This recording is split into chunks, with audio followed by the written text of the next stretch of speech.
Nous sommes de retour sur le plateau d'Un temps pour tous pour Radio Localities lors de cette 30e Marche des Fiertés à Toulouse. Notre premier plateau sur cette émission portera sur les questions d'institutions et ONG avec nous, l'Ordre des avocats de Toulouse, SOS Homophobie et Amnesty International. Donc, bonjour tous les quatre. Vous pouvez parler dans le micro, s'il vous plaît. Bonjour. Bonjour. Voilà, bonjour. Manifestez-vous. Voilà. Bon. Donc, dans ce premier plateau, on va aborder des sujets, pas rigolos, mais qu'il faut traiter, dont il faut parler, sur lesquels il faut faire toute la transparence. Marie Durand et Astrid Mahler, vous représentez donc SOS Homophobie sur ce plateau. On va parler du dernier rapport annuel de SOS Homophobie qui est sorti il y a pas longtemps, établi à partir des faits, on explique, établi à partir des faits répertoriés l'année précédente. Et dans l'édito de ce rapport de SOS Homophobie, on parle de 2024 comme d'une année de la désillusion, alors qu'elle pouvait porter certains espoirs. Sur quel point pensez-vous qu'il y a eu des illusions en fait ? Bonjour, du coup déjà on va rappeler les chiffres, c'est 1624 cas d'agressions LGBTI-phobes qui ont été reportés à la ligne d'écoute SOS Homophobie. Ce ne sont que des cas reportés, donc ça veut dire que c'est seulement les gens qui appellent la ligne d'écoute qu'on reporte, donc il y a d'autres cas. Et l'année de la désillusion, parce que on a eu des élections, on a eu des grands événements comme les JO, les Jeux paralympiques également. On s'attendait, surtout avec la cérémonie d'ouverture des JO, on a vu qu'il y avait quand même une belle ouverture d'esprit, un bel esprit qui était montré par cette cérémonie d'ouverture. Et finalement, on a eu un backlash, on a eu les réactions qui ont suivi cette cérémonie d'ouverture, ou même les élections législatives ont bien montré que clairement toutes les mentalités n'étaient pas prêtes. Et c'est beaucoup d'événements comme ça et de réactions qui ont un peu créé une désillusion dans l'esprit des LGBT, de la communauté LGBT. Donc d'après vous, un événement tel que les JO et sa cérémonie d'ouverture n'a pas porté tous ses fruits, quoi. Ça a porté ses fruits dans le sens où moi, personnellement, en tant qu'LGBT, quand j'ai vu la cérémonie d'ouverture, je me suis sentie représentée. Je pense qu'il y a aussi beaucoup de, par exemple, les personnes handicapées qui se sont senties représentées enfin par une grande cérémonie qui a été diffusée à l'international. Et en même temps, on a toujours même dans le féminisme, c'est pareil, SOS Homophobie est aussi une association féministe. Quand on a des grandes avancées féministes, on a toujours ce qu'on appelle le backlash, c'est-à-dire que tout d'un coup, il y a des réactionnaires, comme certains politiques et certains journalistes aussi, qui réagissent parce que ça, c'est pas normal, ça les choque. Donc, il faut toujours un grand pas en avant pour un peu reculer malheureusement, mais c'est déjà énorme pour une communauté et pour des communautés de se sentir représentées dans un événement comme ça. Donc je pense que ça a été une désillusion parce que quand on a vécu la cérémonie d'ouverture et qu'on était tellement heureux de voir ça, on s'est dit waouh, ça y est, on est représenté, y a du monde en plus qui a aimé. Hein. Moi j'ai regardé ça avec mes parents qui ont 60 ans, ils ont aimé la cérémonie d'ouverture. Et en même temps, le lendemain, quand on a vu certaines réactions, quand on a vu aussi les insultes que Barbara Butch a par exemple pu recevoir sur son Instagram, etc., on s'est dit, ok, tout n'est pas fait et il reste encore du travail. Après, c'est le militantisme aussi, on a toujours du travail devant nous, quoi. Sans parler des polémiques sur fond d'appropriation et d'incompréhension de certains tableaux culturels qui ont contribué. Oui, aussi. Donc, pour se tourner plus vers le volet juridique, parce que c'est un volet aussi que vous avez abordé dans le rapport, et là je me tourne vers Maître Laurence Monnier-Sayol, donc vous êtes membre du Conseil de l'Ordre des avocats du barreau de Toulouse. Au cours de l'année 2024, les sénateurs LR se sont fendus d'une proposition de loi visant à encadrer les transitions de genre chez les mineurs. En tant que femme de loi, quelle a été votre lecture de ce texte ? Est-ce que vous le voyez comme un moyen d'accompagnement ou un moyen de dissuasion ?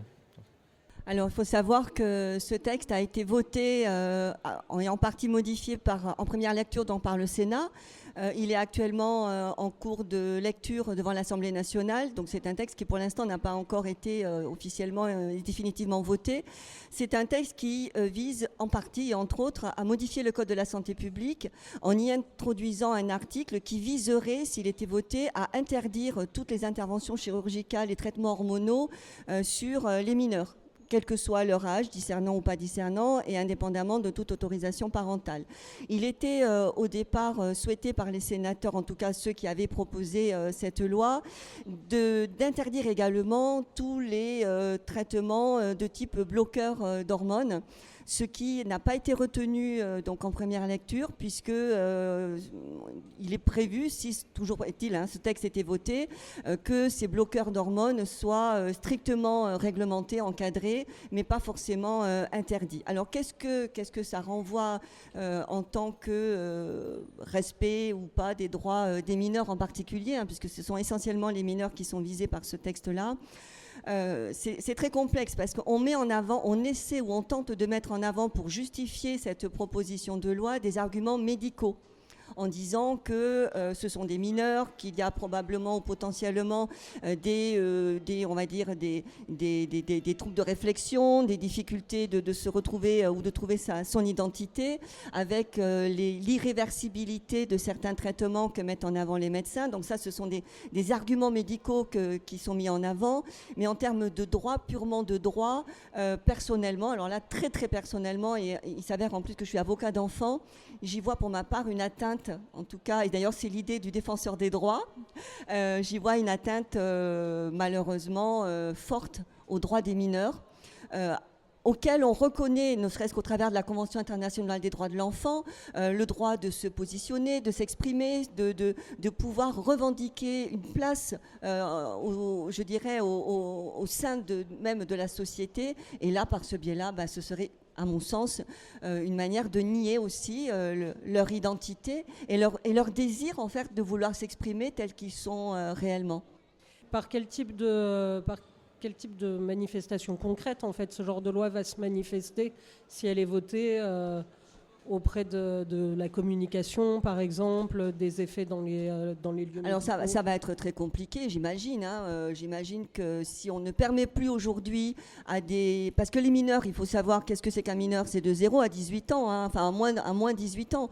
Si aujourd'hui, par le biais de ce texte, on ne permet plus à des jeunes qui sont en évolution, en fait, de devenir adultes, on va dire, de pouvoir commencer à travailler, de pouvoir s'exprimer dans leur véritable identité, celle qu'ils ressentent, à mon avis, on va vers une catastrophe humaine. Clairement, quand je lis dans le rapport qu'il y a un nombre, j'ai pas retenu, mais c'est toujours trop pour moi de toute façon, quoi qu'il en soit, de jeunes qui s'automutilent, qui sont suicidaires, voire même qui passent à l'acte, clairement, je me dis que ce texte ne peut que malheureusement favoriser ce genre de situation de détresse. Voilà, à mon sens, c'est pas comme ça qu'il faut accompagner ces jeunes dans leur recherche tout à fait légitime d'identité, tout simplement.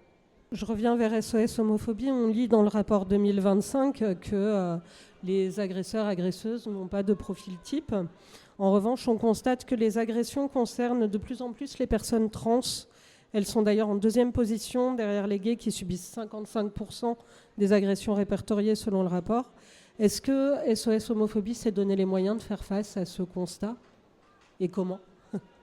C'est une très bonne question. Déjà, je pense que personne n'est vraiment surpris parce que clairement, de par ce qui se passe dans le monde aussi, on a vu avec les élections aux États-Unis que les personnes trans étaient de plus en plus visées. Malheureusement, voilà, il y a un acharnement politique, médiatique et même sociétal, je pense, sur les personnes trans depuis quelques années.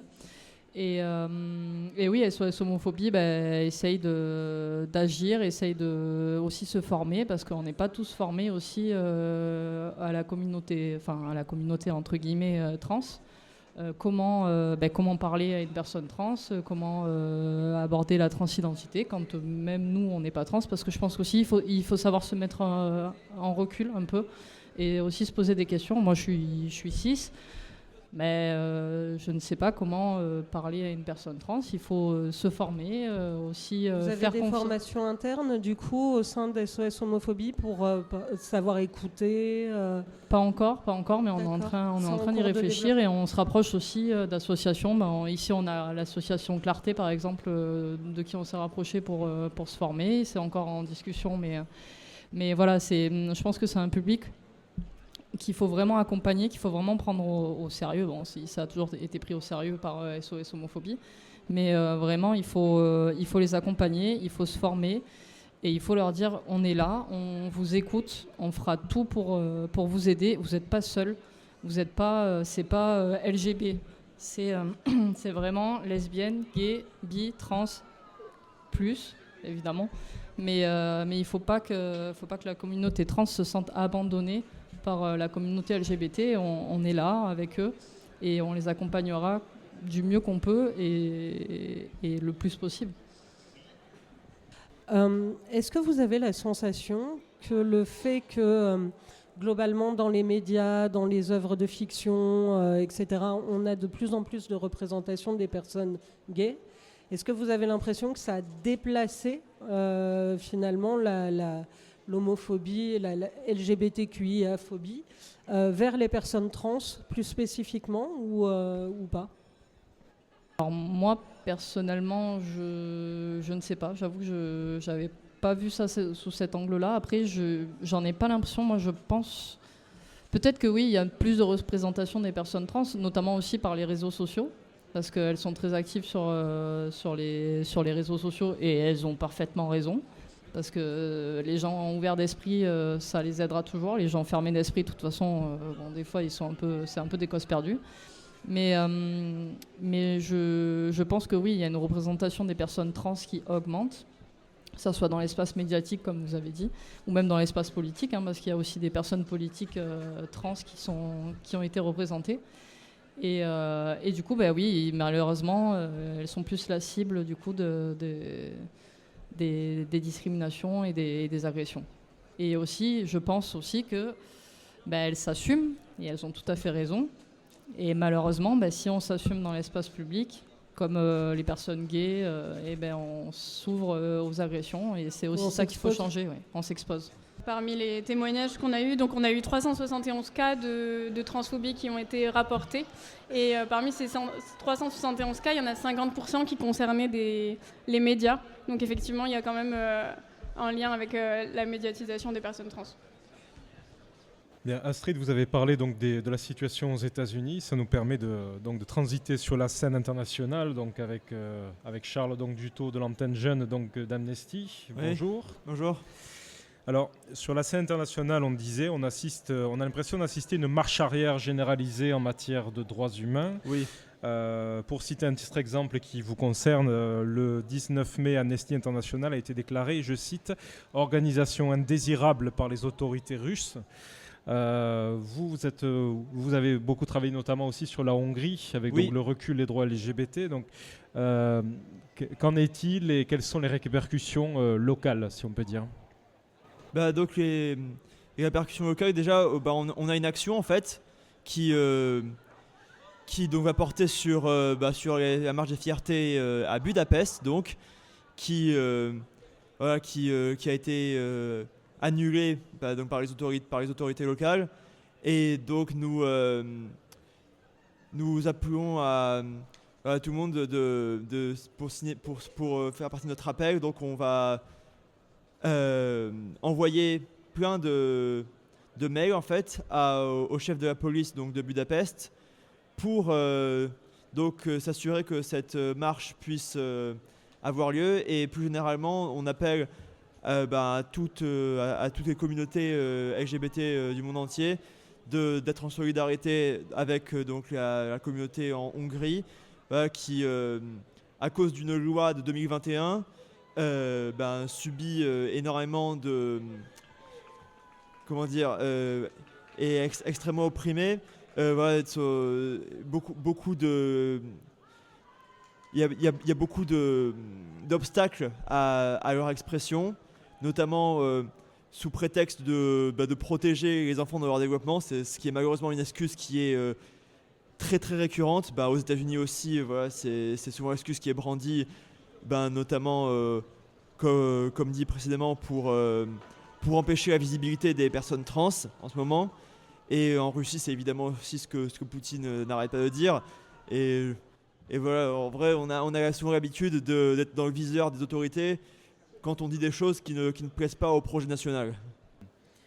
Et là, on vient de longuement parler de la proposition de loi donc sénatoriale sur la régulation des transitions de genre. Vous trouvez que ça fait écho avec tout ce que vous venez de décrire ?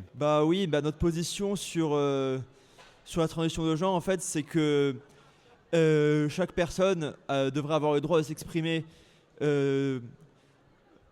à travers l'identité de genre qu'elle souhaite pour elle-même, et surtout qu'il ne devrait pas y avoir l'obligation de passer par une chirurgie de réattribution sexuelle. C'est le compromis que certains pays ont trouvé, et c'est un compromis que nous jugeons insuffisant.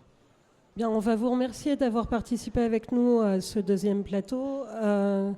Nous allons faire une petite pause musicale avant d'accueillir notre plateau suivant qui portera sur les questions du médico-social et de la prévention. Merci à vous et on vous Merci. retrouve. Est-ce que je peux juste dire 2 petits mots ? Je voudrais juste dire que ça fait 3 ans, c'est la 3e année, que le barreau de Toulouse est présent sur ce village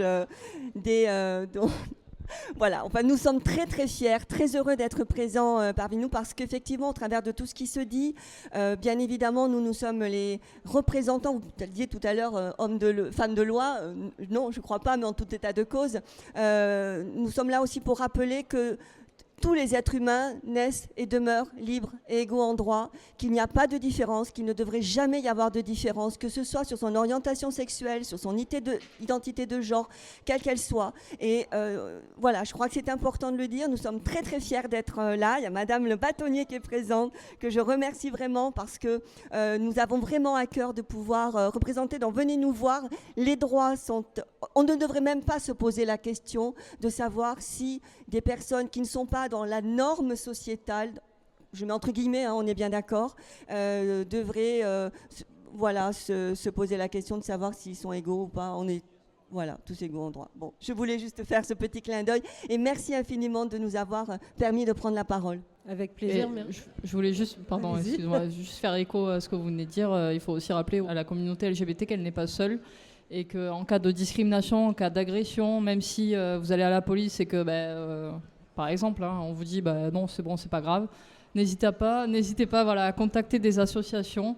SOS Homophobie, la ligne d'écoute, vous cherchez sur Internet, vous la trouverez. Vous trouverez auprès des autres associations aussi des aides juridiques, que ça soit aussi de la discrimination à l'emploi, de la discrimination pour trouver un appartement. Par exemple, les personnes trans sont pas mal touchées par cette discrimination. N'hésitez pas à contacter les associations. Si les institutions ne sont pas présentes, les associations seront toujours là. Donc il ne faut pas oublier aussi qu'on est là pour ça. On n'est pas juste là pour faire la Pride et pour faire la fête, quoi. Merci pour ce rappel salutaire. On vous retrouve sur le village des associations et on invite tout le monde à venir vous rendre visite, évidemment, pour découvrir vos actions. Merci beaucoup. Merci à vous.